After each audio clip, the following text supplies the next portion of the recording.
Acum ducem tractorul la parcelă să-l pregătim pentru semănat.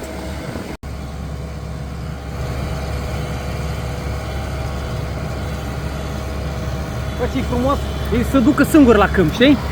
Să ai un drum special pentru el, să duce singur la câmp, vine singur înapoi, nu? Așa o să fie pe viitor. Cam așa ducem utilajele la câmp. Frumos din spate. Ridicați un pic tirat. Cred că ar trebui să fiți un pic mai așa, că acolo e mai scurtă distanță. Adică o leacă mai așa. Nu se leacă în față.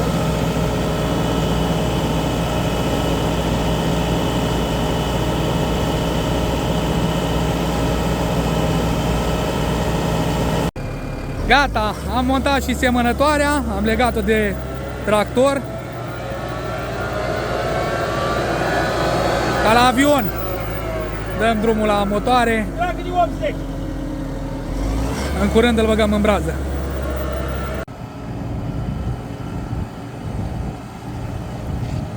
Gata, îl băgăm și în brază.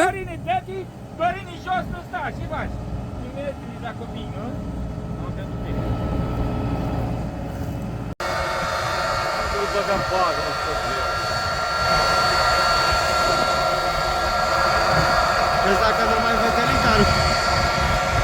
Gata, ne-am apucat de semănat. Alex în spate verifică sămânța.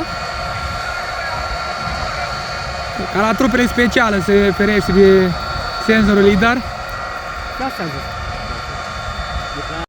Gata, am dat drumul la treabă. Am început semănatul. Este a doua brazdă. Mai reglăm un pic adâncimea. Lucrăm perpendicular pe rândul de pregătit. Cam așa arată tractorul în lucru.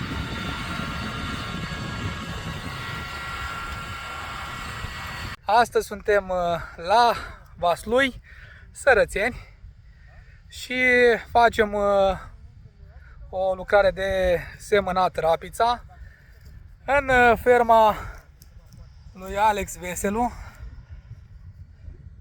Și tocmai ce am băgat tractorul în brazdă, este a treia brazdă pe care am făcut-o, robotul Axid.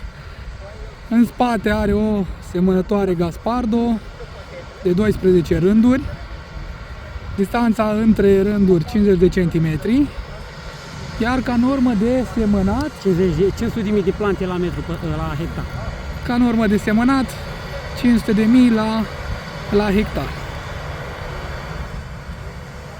Tractorul, din ce puteți vedea, face rândurile perfect drepte, ca la Trimble.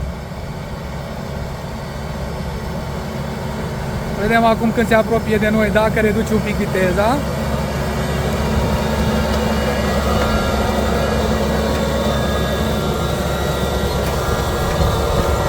Și o să vedem când ajunge la capăt.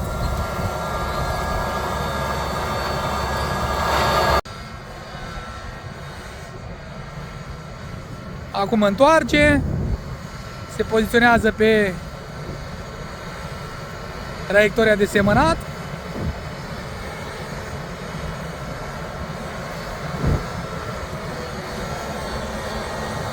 Am văzut ca obstacol și începe .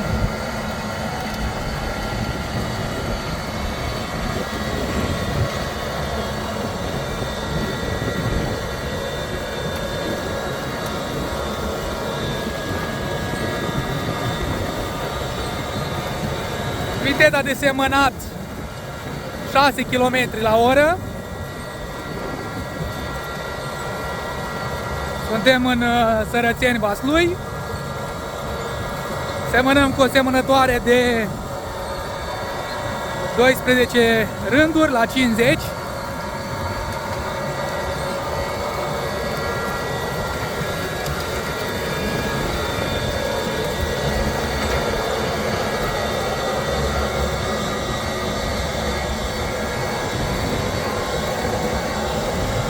A redus un pic viteza.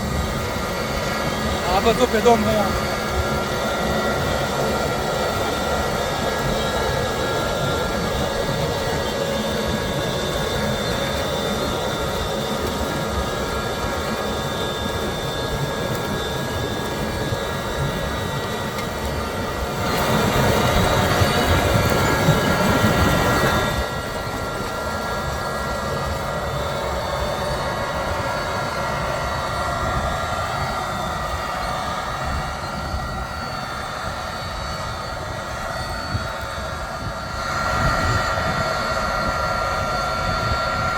Îl vedem și la întoarcere.